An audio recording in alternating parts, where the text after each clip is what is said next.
Hello, everyone. I hope everyone has had a wonderful week. I am just going to check my audio so you can hear me well tonight. Ah, it has been a wonderful week. I hope everyone had a nice time in the sun and enjoyed their weekend. Mine was filled with getting my house cleaned up and getting things done. It's sort of, if you will, bit of a spring clean going on. And it's been quite productive. I'm quite happy with things at the moment. So I have an extended live tonight because I felt like the media has unfortunately needed to garner all the airwaves with the unfortunate passing of the Queen. So I thought loads of you have missed out on real news on what has actually gone on. So we're going to have an extended show tonight. Sit back, enjoy the fun, and please leave a comment in the comment section. I love to hear and read it all out loud for you guys. I think that this is going to be a fun night, and I think that we always have a bit of laughter, and I think as we go along, we'll figure out how you like to see things go. Okay, that starts off the intro. I hope you enjoy everything. So let's start off with because the Queen has passed and now we have King Charles and there's also a new British Prime Minister. I thought I would do a tribute to Boris Johnson. Now, as you know, I'm not conservative and I would never do it the way conservatives do it. But I have a fun one for you.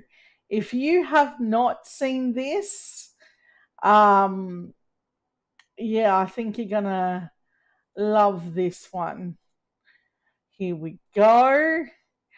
Now, I love this for so many reasons, but I think you're going to love it more than what I possibly could have. Boris Johnson is the most dangerously incompetent and untrustworthy serial shagger who won't tell the press how many kids he's got because he's not entirely sure himself. Boris went to Eton, a sort of Hogwarts for wankers. Alexander Boris de Pfeffel Johnson, that's his actual fucking name. A man who would rather pretend to be stupid than admit his mistakes, which of course makes him a coward. Was fired for lying about shagging someone behind his wife's back. Narcissist, only out for himself. An egotistical charlatan. Posh, upper-class, bumbling idiot. I don't understand what the word party means. My willy just ended up inside my secretary. Jimmy Savile's fat, evil twin. Chris Tarrant on a come-down. A man who took an 80-seat majority and just spaffed it up the wall. You fucked it, mate. He's resigned, but he hasn't fucked off. Hubris, incompetence, deceit,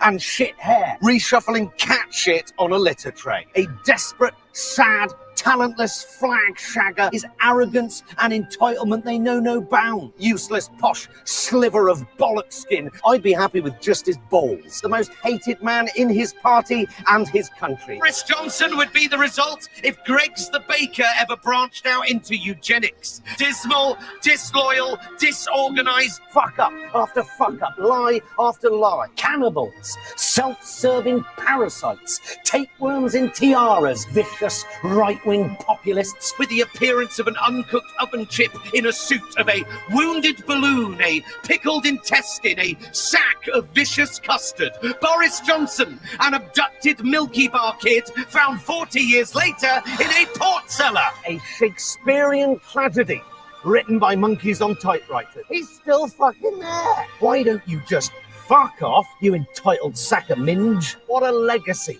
Chaos, blah, blah, blah. Something Latin, levelling up, cockwomble, selfish, millionaire, flag shagger, disloyal, populist, fucking div. The day I start taking lessons in morality from the likes of Boris Johnson is the day I start taking the fucking smack. Okay. Boris Johnson is a liar. Just keep it simple. So that is how we're going to run tonight. That is the epic beginning of showing you what the news won't. This moment of, I don't think it should be all mourning and sad. I think something sad happened, but I think that there is so much to cover. So, kicking that off, did you know that the new Prime Minister, Liz Truss, actually had a job working for Shell as an executive? So I do not think that they got better with the power structure. And now you have King Charles that have made sure all of this is going to be kicked off. Now, I don't want to focus too much on what role the monarchy does and doesn't play within the British Empire. But one thing is undeniable. Rupert Murdoch has had a terrible time finding leaders. Everything from Tony Abbott and his blue ties to Malcolm Turnbull's gone. There's Scott Morrison, and that's just here. He also had the horrible moment where he realized that there was he wanted to install a very hard right French woman, Marie Le Pen. This also failed in such an epic way that it was almost embarrassing. Like, he tried to dominate that cycle there too. He did it in England. He tried it. You have to remember, he hacked a dead little girl's phone. He hacked the freaking Queen, and yet he was still carrying on like he was this ordinary, jovial bloke that was doing these ordinary things. Nothing normal about what happened with Rupert Murdoch should be underestimated. He is a very real threat on many democracies. Do not think that he just did this here. He did this in America too. And not only did he do it in America, he's still doing it in all of these countries. So let's talk about the one that he suggested, Liz Truss. Now, I think that it's going to be, I know that the media is not going to be talking about her role right now, but I think it's going to be a really big problem. And if we don't address it, we're in really big trouble. Why? Because we have moments with Britain that are not just wartime, but we have also communications with them that are in terms of trade and a whole bunch of other things. And we have the monarchy and all that kind of stuff.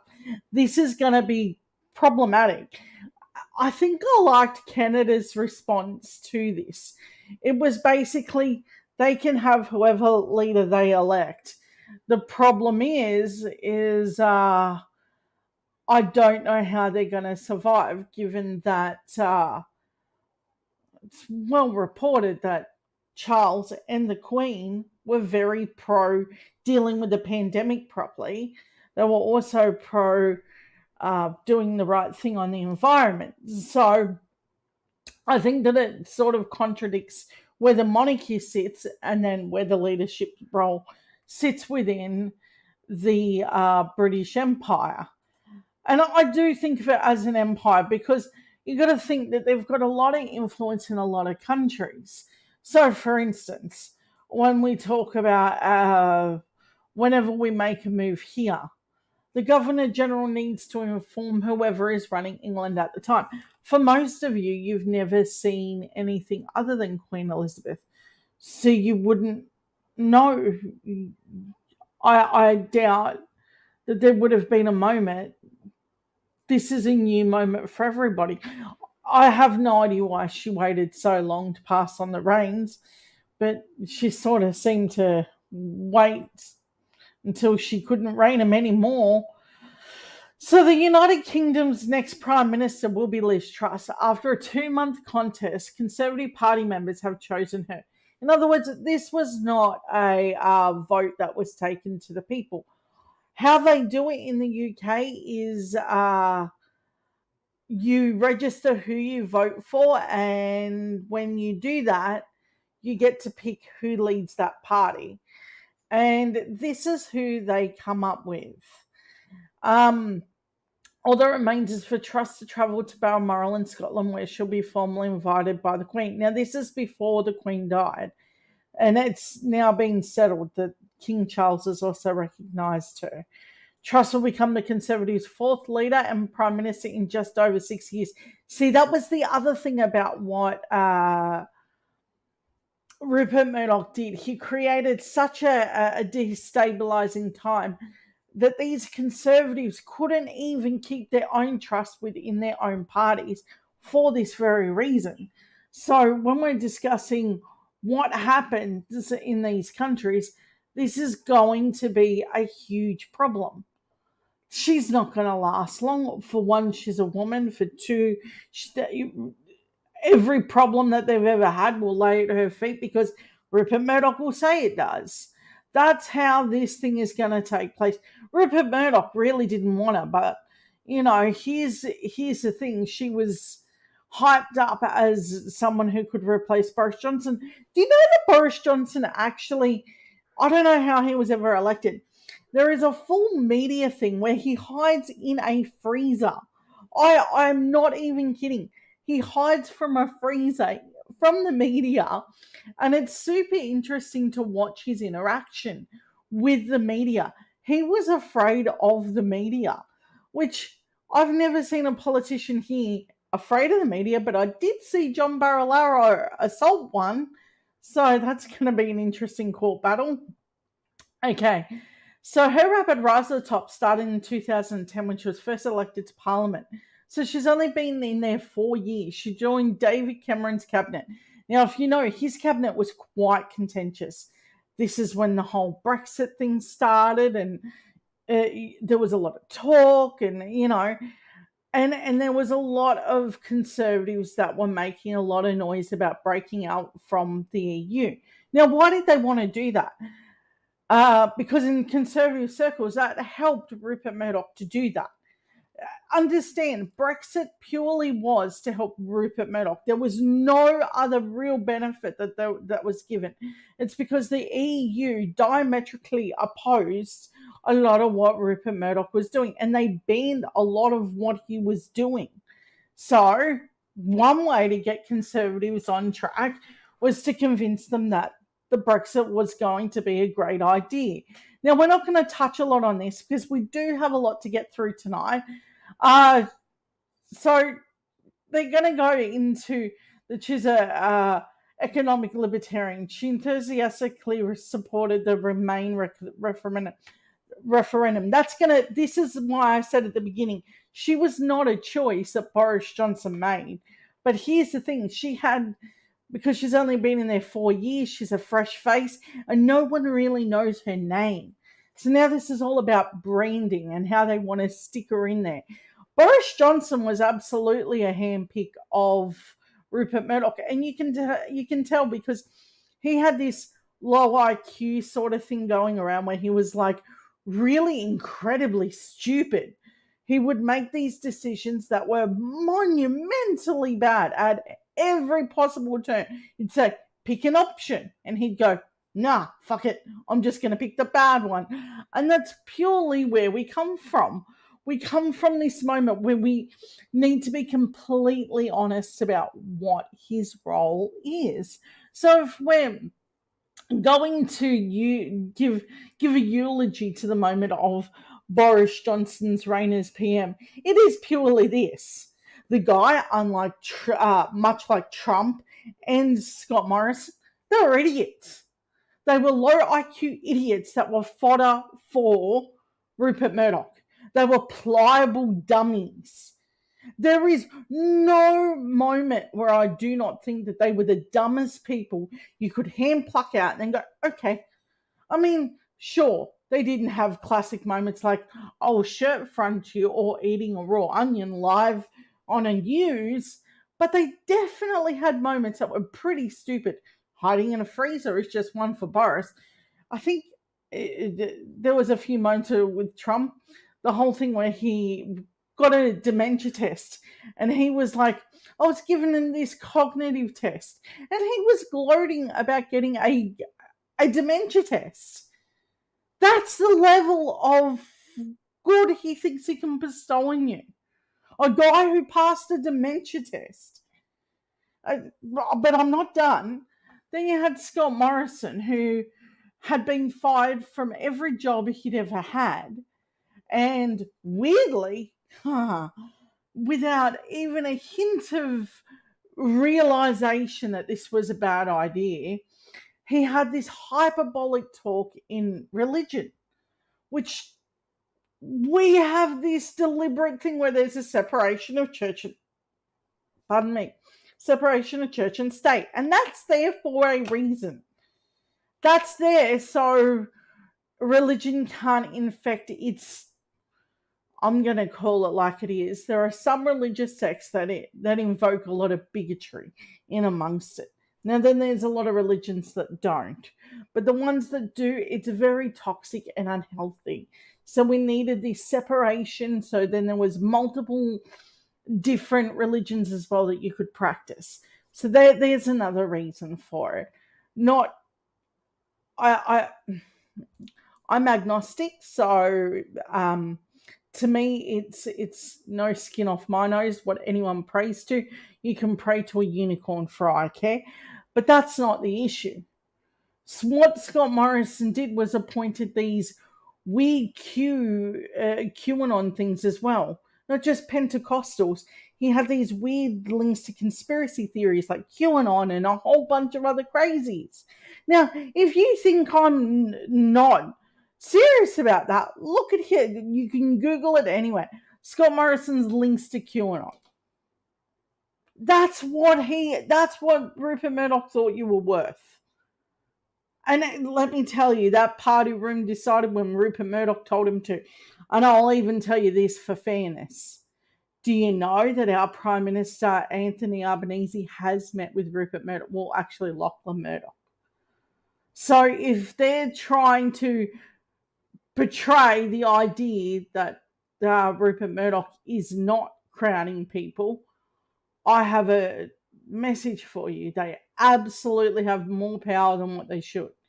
So I'm here to tell you we shouldn't have anything to do with it. So, Boris Johnson resigned for a lot of reasons, but I think that that's a whole nother debate for another day. And all of his sex scandals and lies that he told, it was all going to come home to roost. So, I want to talk about fixing question time. Now, this is something that we've talked about a lot. The pointless question, the self-serving questions, the ones where you get one minister asking another minister how bloody well you thought they were doing. It's weird and it's self-serving. Dr. Monique Ryan has a solution for that, and I think ALP should take it up. She's an independent, and I think she is worth making a really good play on. Okay, so here's what she had to say on that. The motion seconded, and I call the member for Kooyong. Oh, before we get started, the speaker is Milton Dick. He is actually my local federal member. So we voted for him. And he's a lovely man. I've met him, so have my parents. And he's a lovely, lovely gentleman. So this will be one of those things where I think there is good momentum in doing this. Look at Dutton. He already looks like super unhappy. Like, no, I'm here and I showed up, didn't I? Thank you, Mr. Speaker. I move to second and support the member for Goldstein's motion for this change to Sessional Order 65A.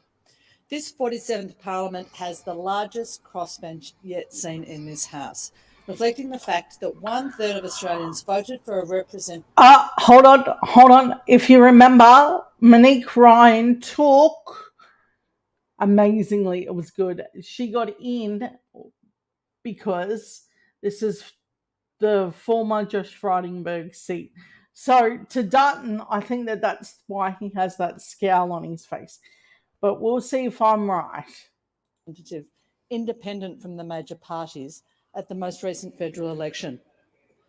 The millions of Australians who made up our electorates have expressed a desire for us to see politics done differently. As a new Member of Parliament, I've been disappointed by the opposition's frequent interruptions and stonewalling in question time in the first sitting night of this Parliament. The opposition's points of order are pointless. The time that we have here is precious. It is expensive. It should be valued. We hold the trust of the public that we use this time effectively and responsibly. Our electorates want and deserve better than the time wasted in question time. We wish to facilitate a more productive question time in which the important and pressing issues of our time can be discussed in detail and with respect. This country needs an effective opposition, and question time needs to include real questions and real answers. The interests of our individual electorates will be better served by a redistribution of questions, such as to increase the ability of this crossbench to hold the government to account. Okay, I think that roughly outlines what she wants. She wants question time to be improved. Like Dr. Monique Ryan pointed out, the member for Now Kooyong, she pointed out that the opposition do spend a lot of time that's self-serving questions and they interrupt time. Everyone else asking questions, they're a drain and they're not helping anyone being this big of a drain. So the suggestion is that something is done to fix that. So I think it's a good idea, and we'll see how that motion goes. I'm hoping it's successful, but yeah, I think that we're in for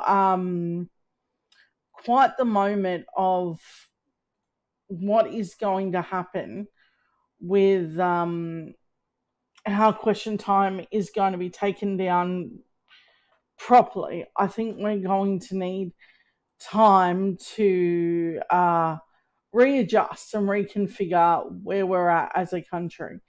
It's been a long time that we've had some decent leadership. So I think it's only fair that we discuss how that should go about. Okay, so I'm trying to find.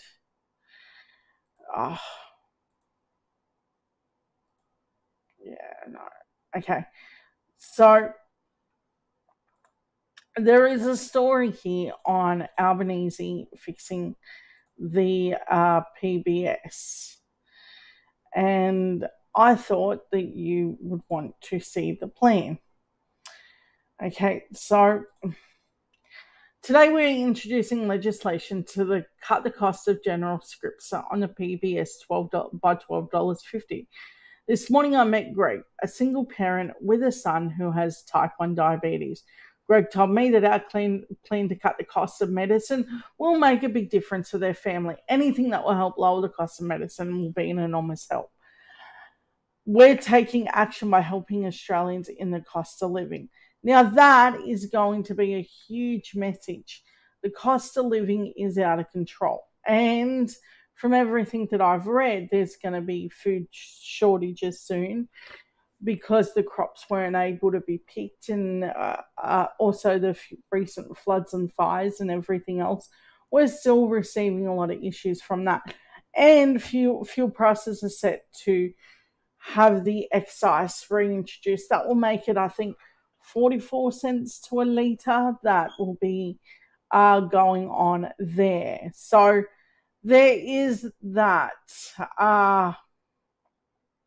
So I think that'll be really, really important. So I need to find that first story.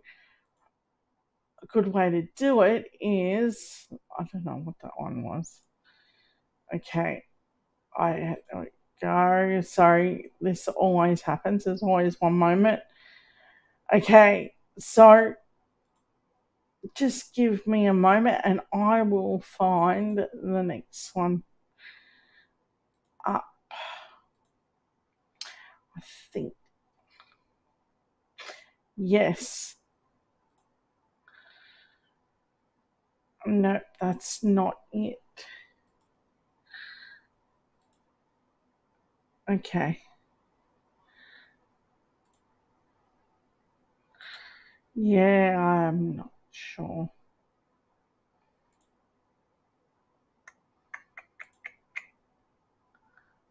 Okay, so what's going? Okay, so that's I cannot find it. Okay, so next up we have apparently Peter Dutton got quite upset. So in seeing this, I thought, you should see it, and he's not too impressed with how it went down. When precedence is given, the House then votes in favour of it. Every time. But breaking that precedent in a complete cover-up to forever conceal the financial interests of one of their own, they came in here to vote that reference down. And who do you think? Who do you think was the Leader of the House who called the division? Who do you think was the Leader of the House who said we should never have a right to know where the money's coming from? Who might be the person who stood right here and argued that the government would not be supporting the reference and the culture of secrecy wouldn't just continue, but that every single one of them would vote against the recommendation of the Speaker and make sure that the information was forever suppressed? Any ideas on who? I know you're looking at your phone. Order. You're all looking at your phone, but it's the Leader of the Opposition. It was the Leader of the Opposition who came in here and led the charge to make sure that the Register of Members' Interest was effectively rendered meaningless by one of his own receiving money that we will never know the origin of. So it's not just there that he gets a little bit upset. There's also another one I think I've got lined up here. Okay, there is another one.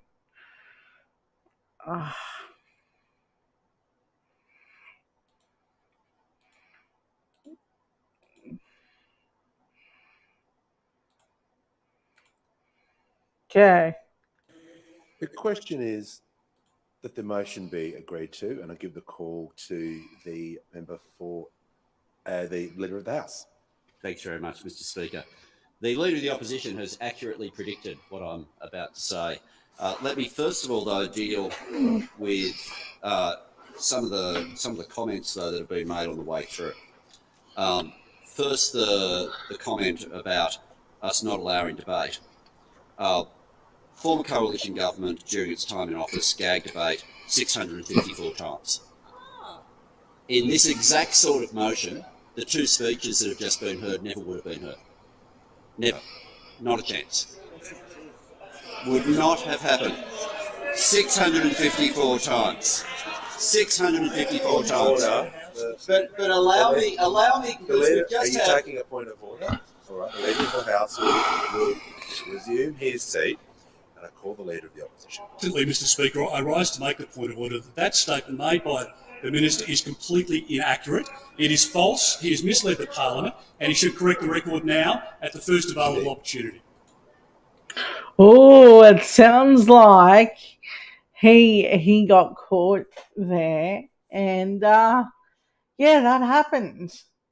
So it doesn't end there. These interactions didn't end there.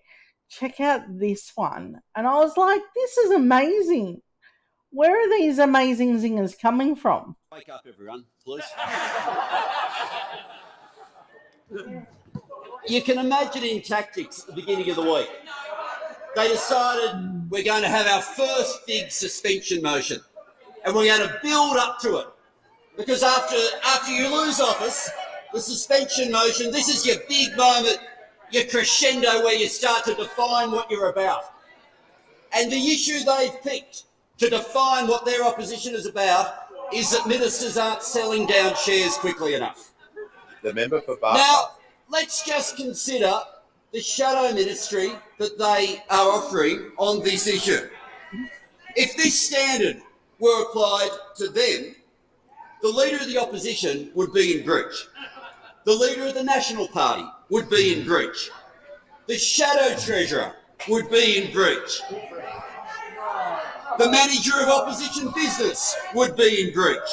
The Shadow Home Affairs Minister would be in breach. The former Deputy Prime Minister would be in breach. And I just heard from them saying, oh, but you're in government. So you've only just bought all these shares, have you? This has only just happened. This is all brand new. My favourite one of the examples, the Shadow Minister for Climate Change doesn't just have shares, he's got them in Rio Tinto and Newcrest. No conflicts there. No conflicts there at all. But the motion that we have, the whole concept of the resolution that we're meant to suspend standing orders for, and let's not forget, the whole concept of a suspension in the middle of question time is that this is so important, it's worth knocking off all the other questions that we're going to be asked. That's what they're asking for. That's what this resolution is for. Yeah, we definitely don't have anything as silly as this one. Like, what they are going for here is on the concept that, well, the big thing we need to have happen is to seek advice from the Secretary of PM&C.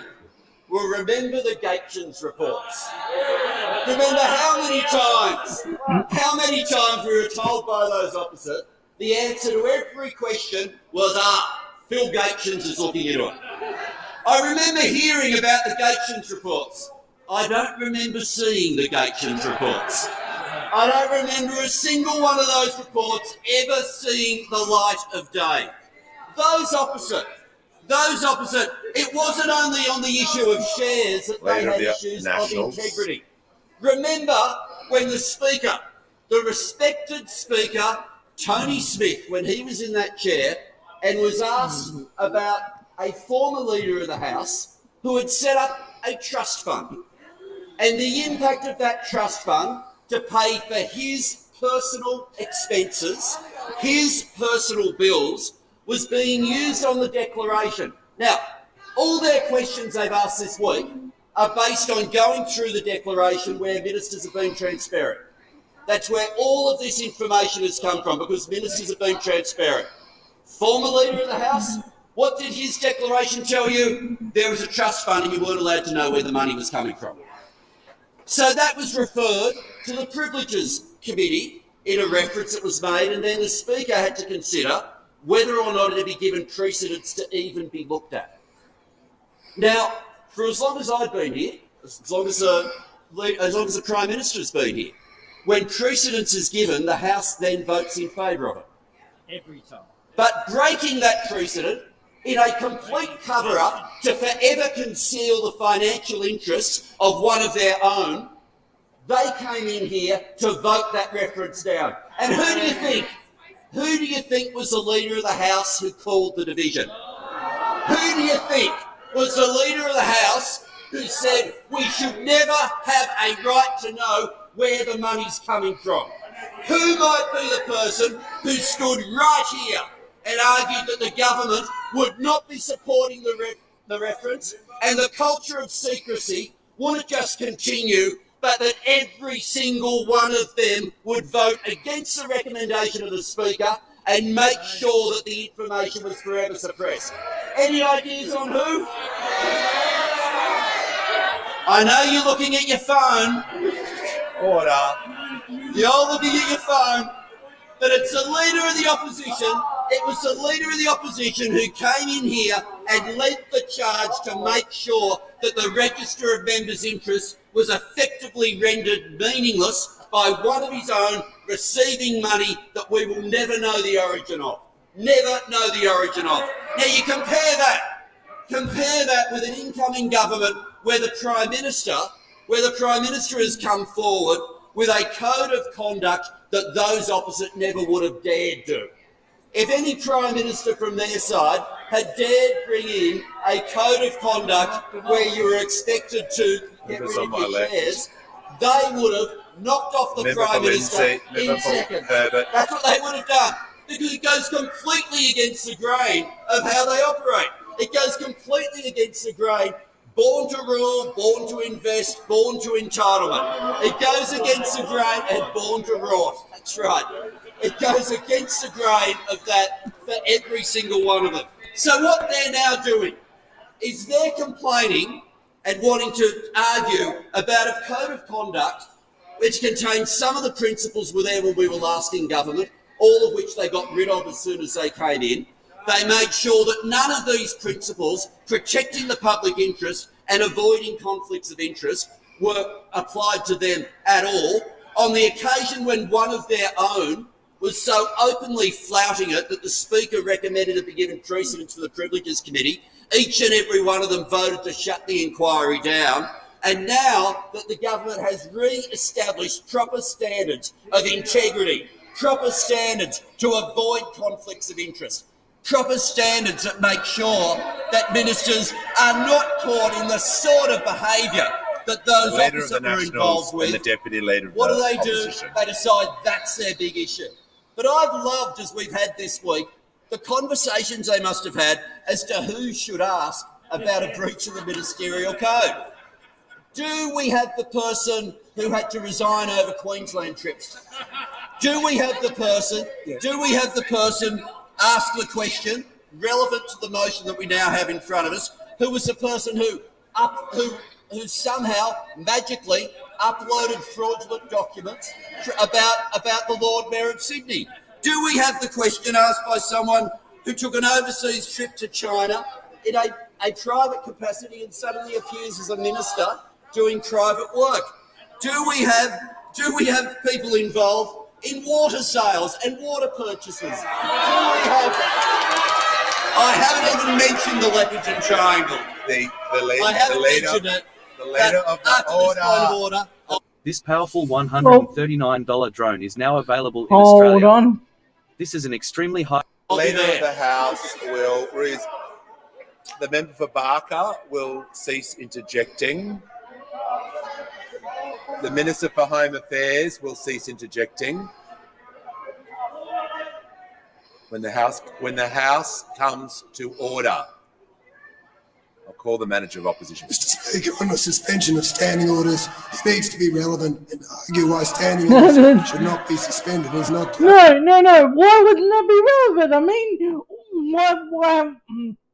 why point out the very reason for these standards and ethics to be put into place? How could that possibly be relevant? They're an absolute joke. We cannot take an ounce of this seriously. I thank the Manager of Opposition. It is a very wide-ranging debate, and I give the call to the Leader of the House. Thanks, Mr. Speaker. I don't think that point of order was in the interest of the Manager of Opposition Ministers, I've got to say. But if you ever want that to become the precedent for how we debate suspensions of standing orders, we can start to go to that rule into the future if that's where you want to go. But of all the questions, right on cue, who might be the person who purchased land worth $3 million, Barnaby Joyce, paid $30 million for it, but then when you had to work out, let's rent it back, decided the land was now worth even less than $3 million. And then off the back of that, from donors, I might add, those opposite come to this debate in the worst of all worlds, with zero credibility for wanting to talk about a standard that they evaded and that they rorted and that they did everything they could to avoid. I'm proud that we have a government where these questions can be asked, because the answer on every occasion is a standard that is being held here that never existed over there. And if that's going to be the sort of reason, that you reckon we should interrupt the rest of question time, make sure that the crossbench don't get other questions, you reckon an issue like this was worth it, you are far more out of touch than we had even dreamed. And that is where Anthony Albanese has already had a busy first. So I think that that's going to be where we're at. They're coming from such a disingenuous place. Labor has enacted this rule over ethics about shares. Why isn't the media discussing that? That's huge. That they're saying, look, if you've got a conflict of interest, we need to know about it so you can't be voting on it. And of course, they cannot declare properly what their interests are. The LNP have this sordid history of doing this, and it's disgraceful. So, yeah, that was pretty incredible. So I think that went really, really well. But it wasn't just that. I want to show you another massive fail. Okay, so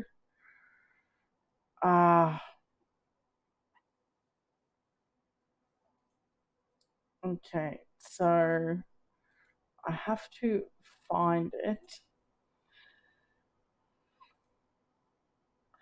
because that's how this works. They don't look too great right now, and I can tell you this. This isn't looking too great either which way you look at it. When Sky says, hey, maybe you got this one wrong and you probably should have looked into it first. So here's the leader.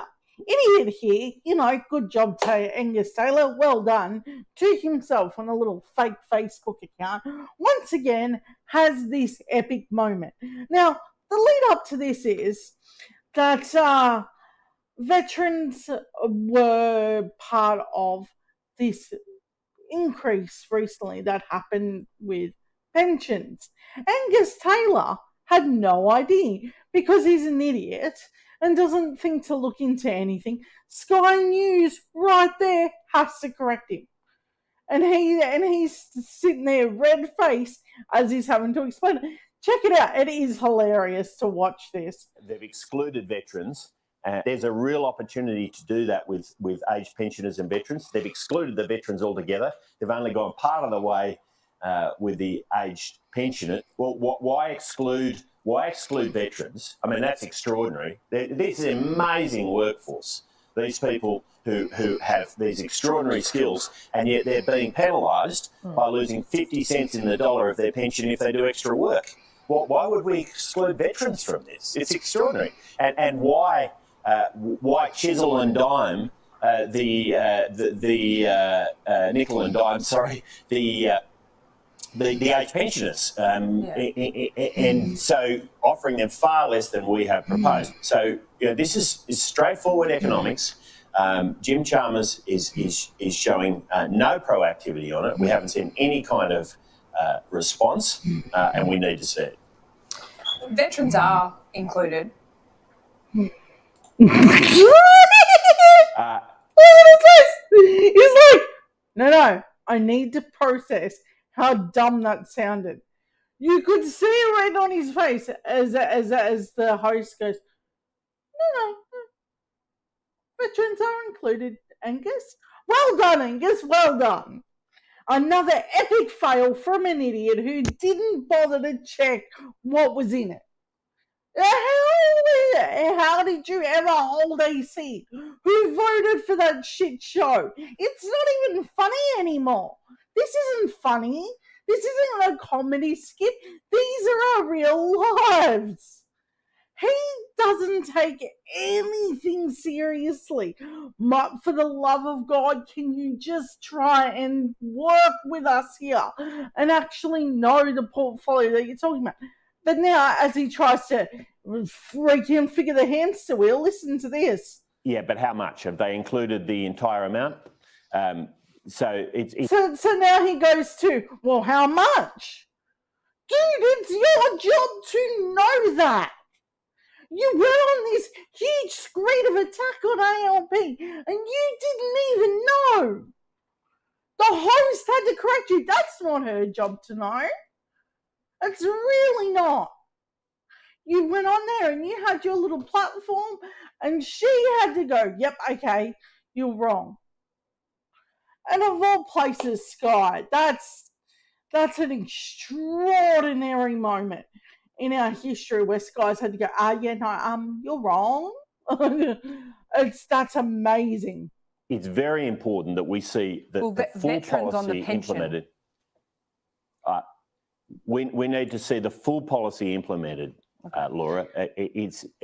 So now he goes to, we need to see the whole policy. What makes you think that you can't?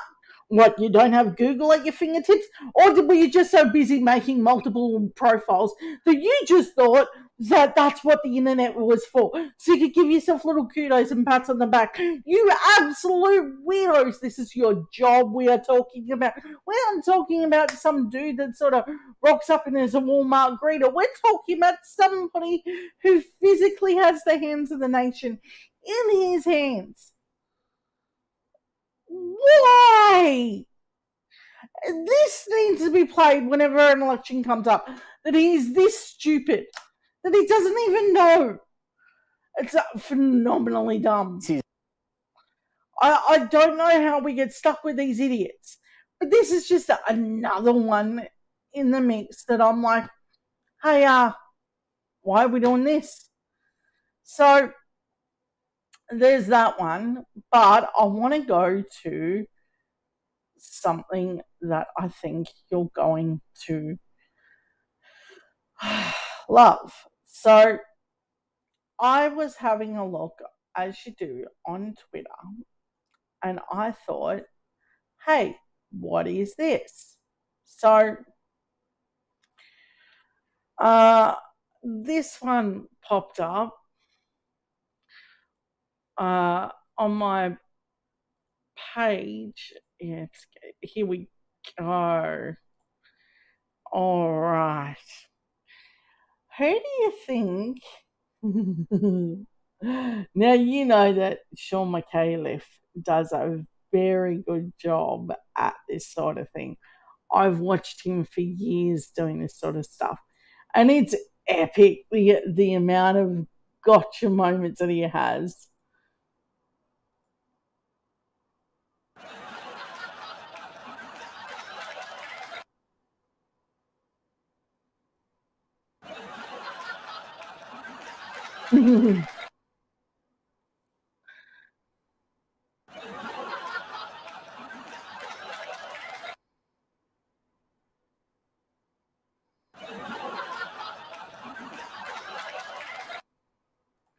So that's a moment where we're gonna realize that they're just jokes. They're not even like serious to take down. Okay, so I want to retouch on something from earlier. So the Prime Minister has called on Alan Tudge and Michaelia Cash to explain the circumstances leading to Rachel Miller's settlement. Anthony Albanese claims he's not privy to the details of the former coalition staffer's case, which led to a $650,000 payout. Anthony Albanese has called on the coalition frontbenchers Alan Tudge and Michaelia Cash to explain the circumstances leading to their former staff, Rachel Miller, which is also Alan Tudge's partner, a $650,000 payment from the Commonwealth. Miller on Tuesday released details of the settlement, and she claimed it was for hurt and distress and humiliation. She alleges she suffered while working for the former ministers. Tudge and Cash have denied any wrongdoing. Anthony Albanese has claimed that he's not been privy to the details of the case. Called on the coalition members to provide them. This is a significant amount of taxpayers' money, Anthony Albanese said on Wednesday. Miller, who worked for Tudge and Cash between 2016 and 2018, filed a complaint with the Department of Finance alleging bullying, harassment, and discrimination at work. Tudge and Miller engaged in an affair for the better part of the time they worked together. He stood down from the ministry in the front bench in December 2021 when he was Education Minister after Miller alleged that he'd been emotionally and on one occasion physically abusive to her. Tudge strenuously denied the allegations.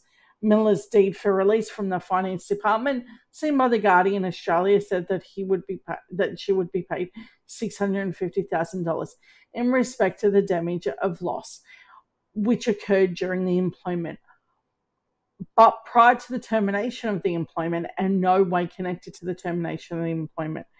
The payment includes $10,000 in respect to the past loss of earnings and capacity, $100,000 in respect of future earnings and capacity, and $28,000 as a reimbursement for the past medical, and expenses of $62,000 for future medical expenses to be incurred at a total of $300,000 for hurt and distress, humiliation, dislocation of life, loss of professional standing, and impairment of personal dignity. $150,000 for all legal costs. The deed of Miller's allegations said that she'd been subject to discrimination and contravention of work safety regulations, but noted without admitting liability to the parties had reached an agreement under the terms set out in the deed. In other words, what they did was they struck a deal where basically they didn't admit any wrongdoing to the case. They handed over $650,000. Both Cash and Alan Tudge, that Rachel Miller worked for, have denied the allegations. But I will add, I don't think it's ended her time with Mr. Tudge. Now, if you remember, Alan Tudge was also a married man with children and used those children in a very sorted way when other things came up about him. This is going to be a problem. I think that we're going to experience a lot of this with this group. So I think that that's where we're at with this. We need an explanation. What are we paying for, and whose idea was the payout? Okay, so next one I want to talk about is, should Mark Latham be in Parliament? Brad Hazzard of the LNP thinks no. So let's go to that story. This man should not be in Parliament. Brad Hazzard says Mark Latham is obsessed with bullying female MPs. Now, this is not unusual for the man. Remember, Mark Latham has a horrible history of assault and terrible issues. He once broken a taxi driver's arm. It's public knowledge. He cries about everything from his hurt fifis to the perpetual victim mode. And he's not a big fan of women, and he's turned into this very, very narcissistic sort of male that runs around and pretends like the world owes him something. And yeah, before you ask, he was leader of the ALP party in New South Wales. Just a fact. He later defected, had a bit of a cry over it, and now thinks that he is the scorned lover of the ALP.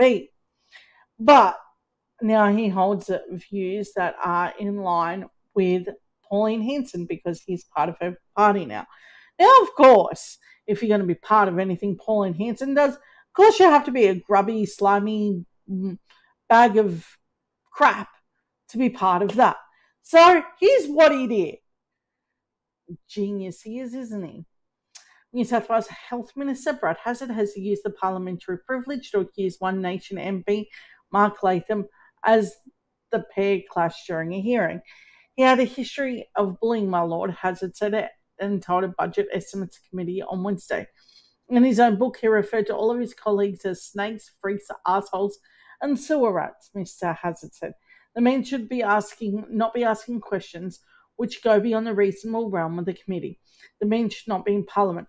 During a hearing, Mr. Latham and Michael Douglas, the former Deputy Controller of the Public Health Response for New South Wales, about function held by the Nationals at Parliament in 2021, which resulted in multiple COVID-19 infections.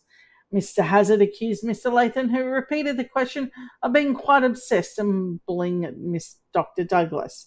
There was an answer given too, actually, and he's quite obsessed. Not only with bullying female MPs and ex-MPs, he's done it under privilege. He's also obsessed with anything to do with this. Mr. Latham chuckled after Mr. Hazard failed to raise a point of order to have the question derailed. The former One Nation MP said his question was driven by Nationals MPs who complained ministers had to isolate for 24 hours following a negative test, while other attendees were subject to a 14-day isolation period.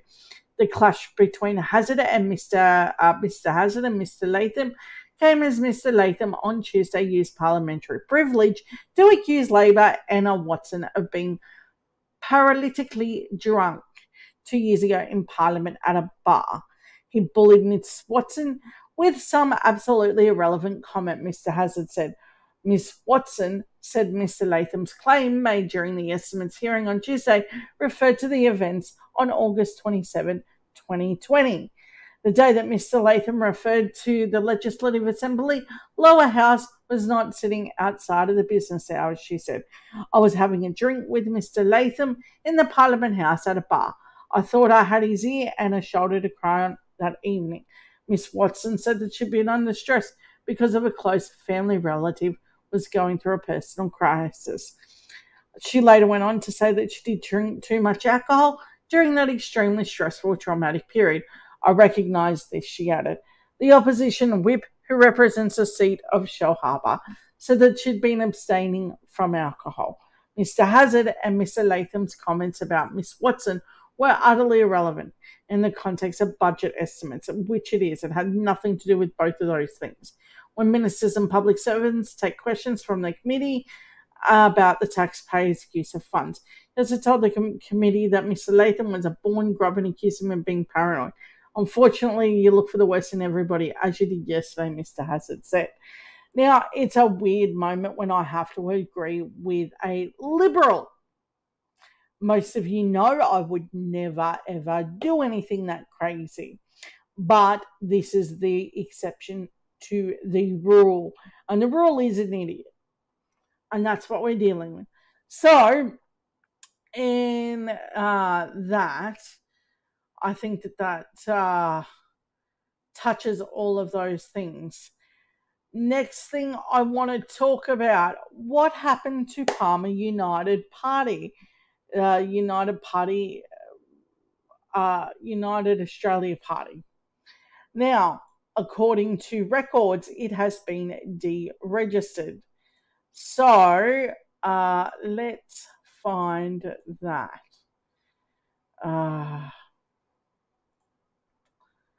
Okay, almost. Yep, there we go.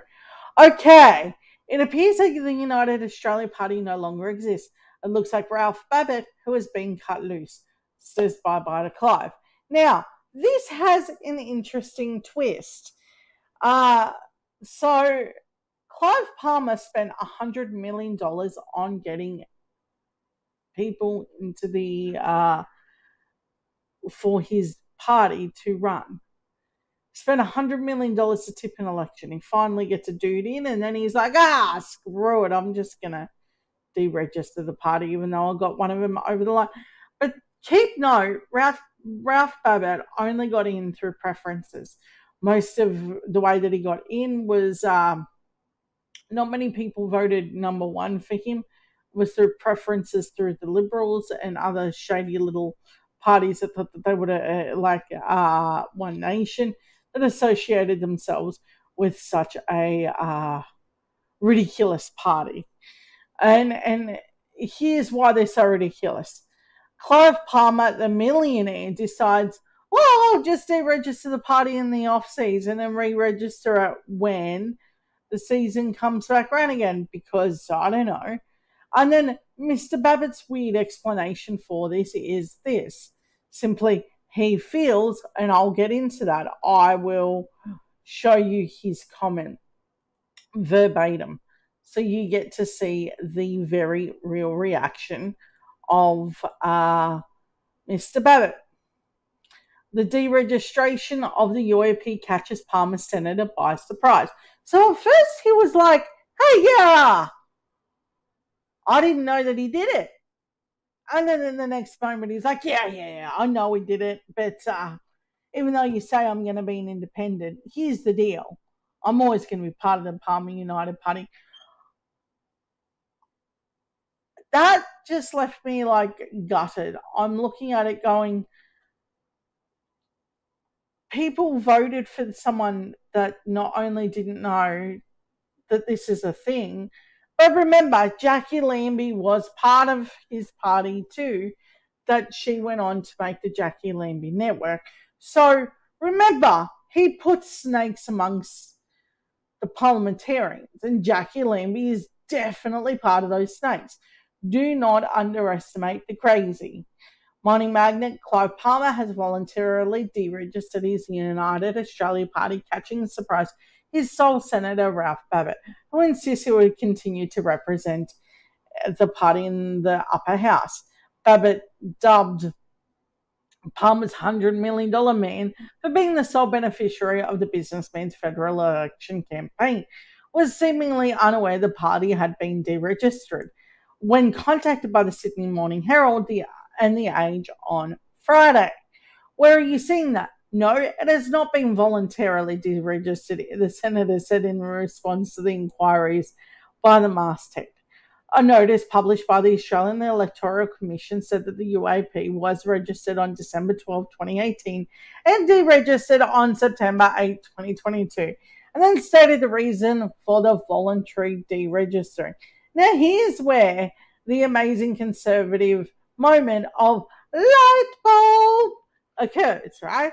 He goes with, no, I didn't know that was going on. What are you talking about too? Oh, yeah?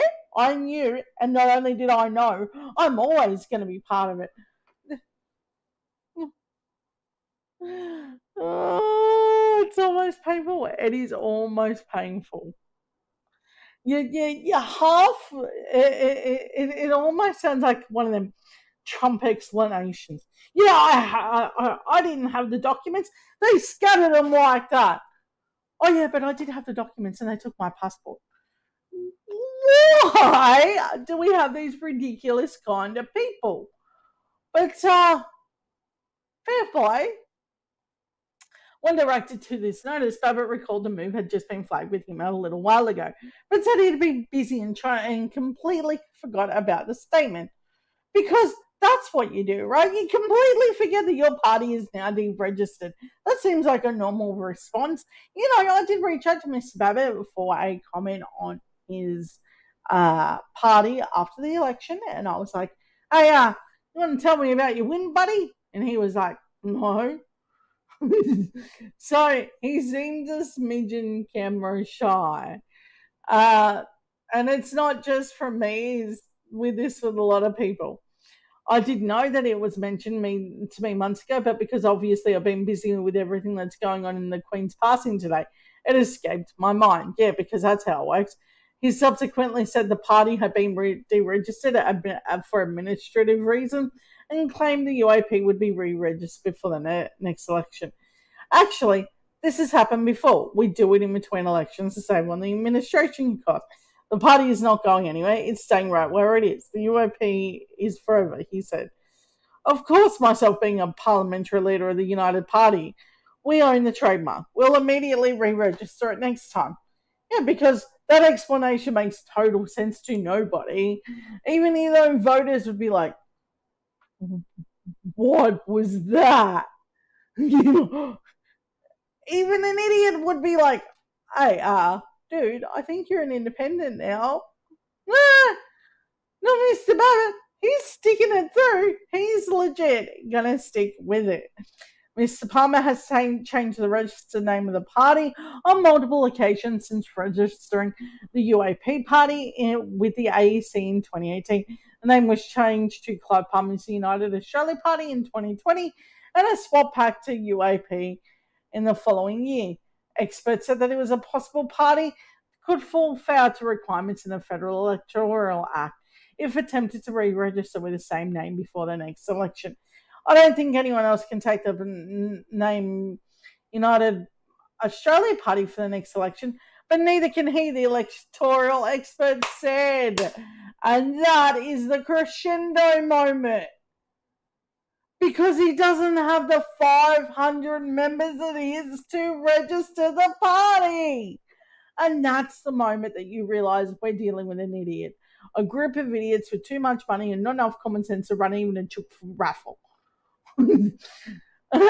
Yeah, okay, we'll give this one a go. Okay.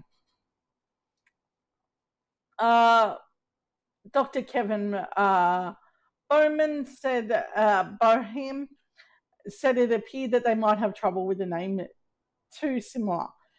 Babbitt said that he considered himself a UAP representative despite the party being deregistered. I don't know what the technicalities are, but the trademark-wise, I will still be calling myself a member of the United Australia Party, he said. The office of the clerk of the Senate said Babbitt's status as a UAP senator would not change until he advised it had. Bohem said that that indicated that Babbitt could continue to identify as with the party rather than as an independent. The Senate is not tied to a party registration system, he said. Sorry, I had a big day. Babbitt insisted that he had not parted ways with Palmer, and Craig Kelly remained the federal leader of the party, and it's been deregistered. We have not split up, Babbitt said. And that's a really interesting comment. Do you remember when he had all those advertisements out going, no, Craig Kelly can totally be Prime Minister? We were like, you're an idiot. Why would you tell people this? It's clearly a lie. Anyone in voting circles knows that there is an ALP and an LNP, and those two major parties are the only ones that can be leading the nation. Idiots. And Clive should know that because he was a former Liberal. Yes, that's right. The guy has a sordid history with the Liberal Party, much like Pauline Hanson. It's a little bit weird how the snakiest of all sort of no longer want to be part of the main Liberals and then turn out to be even worse humans afterwards. So there is this progression. It's like Liberals are terrible. They're an awful party. They do terrible things. And then there's this. Once they get over doing the terrible things for the Liberals, I'm not done being the absolute worst human being that I can be. I'm going to register my own party. Cue the moment that you see One Nation and United Australia Party. Oh no, don't forget the Jackie Lambie Network. Just so we're all on the same page here. And I mean, that's the type of thing that we're going to have to start discussing. Why this is allowed. It is repugnant to everybody that they're allowed to do this. When asked about the administrative reasons for registering the party, Babbitt said the process of keeping a party registered was very time-intensive and referred to questions to the party's head office. The UAP has not been contacted for comment. Babbitt claimed that the 6th Senate spot in Victoria at the May election and the UAP's only seat, despite Palmer spending $100 million on funding candidates in almost every lower house seat, as well as most Senate races, cut in an earlier version of this article. They included a picture of Matt Babbitt and identified him as okay, they had an earlier version of that. So that's the wind up of that. The last story I want to talk about with you is this one. So, Albo always gets asked questions about a referendum. Anyway, with the Queen's passing, this happened to be a more poignant time. And of course, everyone's like, it's the same as when they're having the debate about, when a tragedy happens, how we should go about, making laws around people that have stupid weapons. And, they're always like, oh, no, it's never time. There's never a good time to have a difficult conversation. I'm looking at you weird Karens that seem to make up this idea that there's these amazing moments that you can magically make these conversations a really good time to have. I'm not a monarchist at all. I think the Queen's role has been very bad for a lot of countries. But then again, I think the United States role has been even worse. So, we'll have to see where that washes out in the wash. But there is one more story after this. But I want to find that story, and I cannot.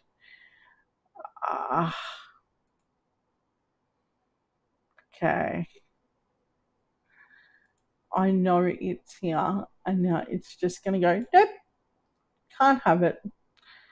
Okay, we'll just close down a couple of things. Okay, so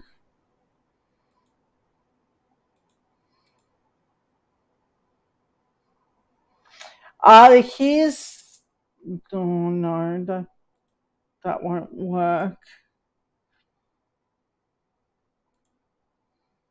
Okay, here it is. Okay, so now I found it. Because StreamYard has this thing where you can set them up however you like. It's just going to put itself in the mix. So the National Day of Mourning for the Queen Elizabeth to be a public holiday on a one-off. Australia will get off a one-off public holiday in the National Day of Mourning for the Queen later this month. Prime Minister Albanese told September 22 would be a holiday to coincide with the memorial service for the Queen. It'll be a one-off national public holiday to allow people to pay their respects to the passing of the Queen Elizabeth. Mr. Albanese said, I think that this is a poor decision because here, look, I'm allowed to disagree with this decision. I know that a lot of you in the comments are going to be like, hey, you're arguing about whether our Prime Minister did this. I'm arguing that this is stupid because it's the Queen. I think that you can take a moment to absorb the fact that she's gone, and then that's it. I do not want to watch a funeral or be obsessed with it on the TV. The Prime Minister said the Governor-General would travel to London to the Queen's funeral in a memorial held upon her return. Speaking of the Governor-General, why aren't we getting a new one? It's a little bit weird that he could have been handed for a lot of money in relation to a role. Mr. Albanese said he had written to advise the state and territory leaders of the holiday. Mr. Albanese said that the government would also mark up 4 sitting days that were lost in Parliament and suspended following the Queen's death. It would be difficult to envisage the sort of adversarial activity that occurs in our Parliament. So I think it would be appropriate and protocols that require automatic cancellation, he said. He said one of the days would be committed to the condolences from the Parliament, which I find weird too. Why? Look, I think that there should be a moment of it's sad that she's gone. The monarchy is, Queen Elizabeth, and that does need a marking because that is new. And there is something to be said about that very nature. But do I think that you need a national holiday or a day in Parliament where you pay some weird respects? Probably not, particularly not the whole day. I think you should carve out maybe an hour or so and then get on to the operating business of the day. It sounds cold, but I don't know. I look at death a little bit differently, and I'd rather that they spend time on dealing with real issues than looking back at something like this. During a moment's example during the referendum that was held, wasn't a participant in that. She'd been respectful of the outcome of the Australian people. Talking about how the Queen responded to the referendum on if we would become a republic. So at this current moment, no. He's not open to make this a discussion right now. Now, why? Because Conservatives would eat him alive, because they love the monarchy for some weird reason. Because they want to pretend like they love everything about the Queen, but they don't want to listen to their own laws and abide by the very basic rules and understandings of law. Like weirdos. Even the Americans are acting weird about it, which is another weird. Mr. Albanese said the extension of King Charles, whose reign over Australia would be proclaimed by the Governor-General outside Parliament House midday, would start a new era. King Charles will need to forge his own path. King Charles, of course, had been very active and outspoken on issues such as the need for the world to challenge climate change, he said. He said fixing as if the King continued to advocate on those issues, he would find it entirely appropriate as the issues should not be considered political. Right, they're not. To me, it is not political to talk about the environment or any of those things. So, I do have one more story after that. So, there is an issue on something that China is doing. Now, when I show you this, I expect no xenophobia, no talks about, how we deal with our Chinese community. They're a lovely bunch of people, and I accept them wholeheartedly as not only Australians, but people all over the world.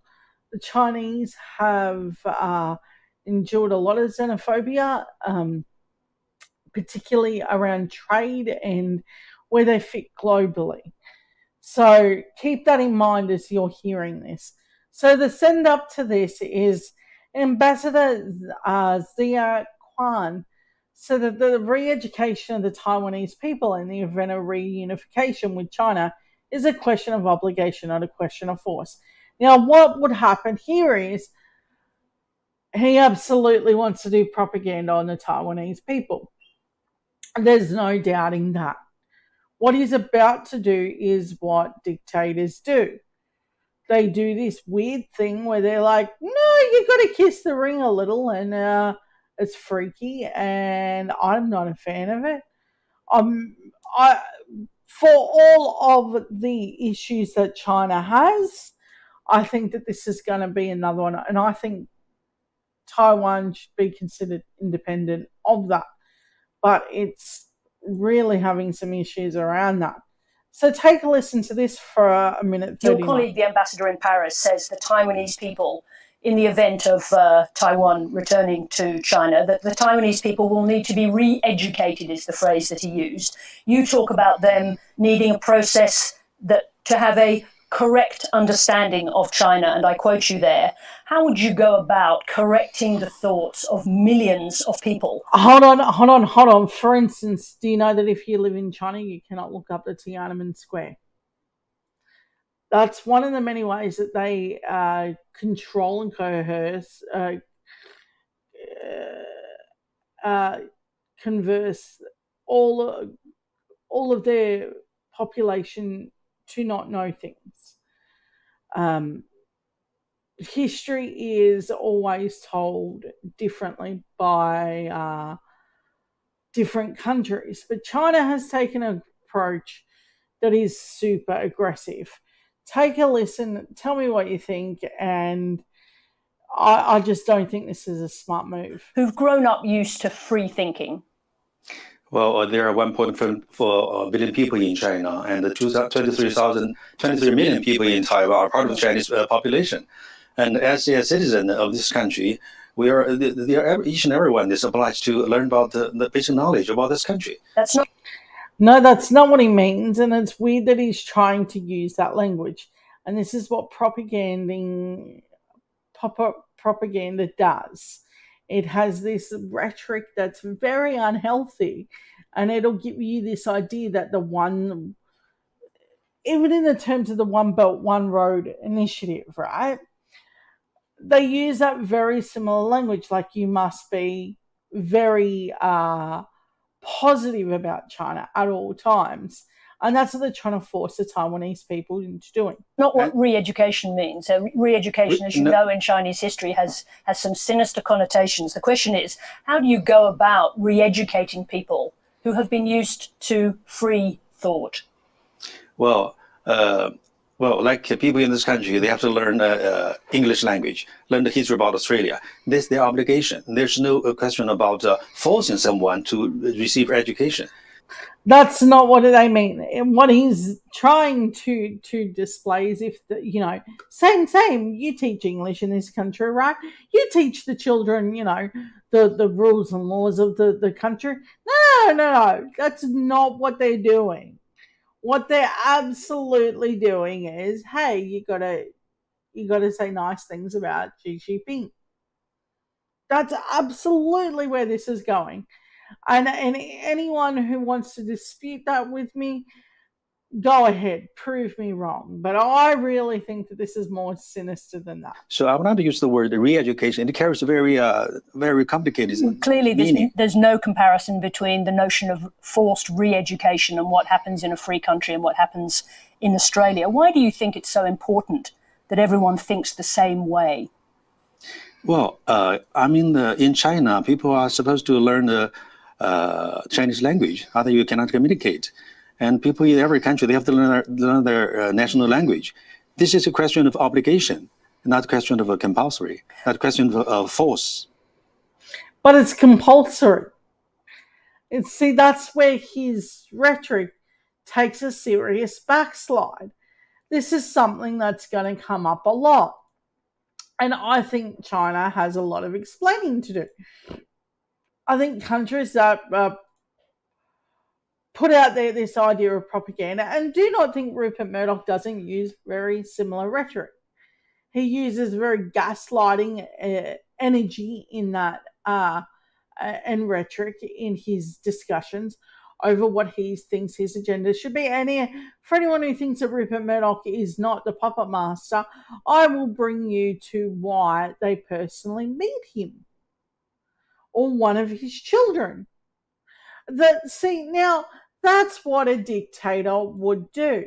Now, to think that we have this idealistic view of being in this free and available country, and that it's so different to China. There are differences, but something that is very, very similar is that in our mediascape, we really haven't advanced from the idea of how the Murdochs behave. There's this, particularly when you have a look at something that happened with the Chasers. I'm going to quickly show you what happened with the Chasers. Give me a sec and I will find where we're at with that. Okay, so I know I've got it. Okay. Just give me a second and I will show you something I think is super relevant to this. I'm going to find it. Here we go.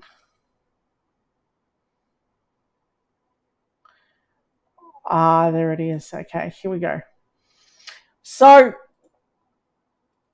here's how I see how our media landscape is. This is going to show you so clearly how it operates, and it operates in such a disingenuous way that no, they're kidding themselves to think that we're this, cut above the rest kind of people. That is just bollocks, to quote the English. We are very, very much in the cycle of accepting bad behaviour. In a statement from the Chaser's editor, as some of you may have seen, the Daily Mail has today run multiple stories criticising our coverage of the Queen's death, claiming it was disrespectful. On reflection, they are completely right, and we are extremely sorry. From now on, we'll be taking our lead from the Daily Mail's coverage, of which we hope will be more to everyone's taste. First, we'll upload a story about a mature age porn star, place it right next to the touching tribute to the Queen's grandchildren on our homepage. Secondly, we sent a team of photographers to respectfully take secret photographs of the Queen's grieving family in their cars. And this certainly hasn't gone terribly wrong before. I mean, wow. Thirdly, we've respectfully run 12 gossip stories about the intimate details of the family's private lives. We did, however, remove our previous story about her son's sex trafficking scandal. That was only to be respectful. Now, see, the Chaser touched this in such a very mind-grabbing way when you realise these fake outrages from Rupert Murdoch are unbelievably bold and unbelievably stupid. And when you have a look at it on the whole, yes, The Chaser is a satire viewing of the media. But even though they're like, we can joke this thing out. To comment on right now, if you are a Daily Mail. Finally, and most importantly, we have made sure to include 200 ads on every single article because much like the Daily Mail, we believe the most important thing to do in a tragedy is to help Jerry Harvey sell toasters. And that's the crescendo of the Murdoch Empire. We hope that you will be more in line with the decorum that you'd expect from those upstanding bastions of chivalry and decorum of the tabloid media. We know how much the royal family love them. Yours sincerely, the Chasers web team. P.S. Be sure to respectfully check out our website for a picture of Rebel Wilson in a low-cut dress. God save the king. Now that is exactly what I mean. We have been gaslighted into this. Well, everyone else has behaved appropriately. Why are you doing it like this? No, none of them behaved properly. And Princess Diana's death is an amazing moment in history that you can almost time capture to how grotesque the media is. Look, you've got a lot of work to do. And I'm not just talking about one or two media mastheads. I mean like all of you. If you want to go out there and set this amazing high standard, how about you start with the internal review of what happens in moments like this, where even a comedy news sketch team can be like, yeah, no, we're not going to take you seriously when you're trying to critique us. And I mean, that's something that's going to come up a lot, you'd imagine. That these idiots are going to be like, oh yeah, I'm going to show you. They're comedians. They're idiots for a living. And they were able to humiliate big mastheads at big channels with big money. So, no, I'm not going to sit here and then go, oh, no, the Queen's passing is so terrible, and what would a nation ever do? And then just have this weird expose on her family? No, I want to do the respectful thing. Let her children and her grandchildren and her great-grandchildren and extended family mourn in an appropriate manner. I, however, am not a huge monarch, and I've always stated that the Queen's passing is of no interest to me. I don't care whose head they put on a coin. I don't care if they want to pretend like they have any role in our politics here. If they did, I don't think we would have had some of the issues that we had here, particularly with Conservatives, because they talk about climate change and how to take COVID-19 seriously. So sorry if I'm not buying into the BS that they've gone with. But I think that that's a way of discussing the end of tonight's live. I hope everyone had an amazing time, and I hope to see you all next week. For more on this, follow me next week, same time, same place. Won't be as long, but we had a ball. Anyway, I want to thank everyone for turning out and being supportive in any way they could. Thank you, guys. Good night.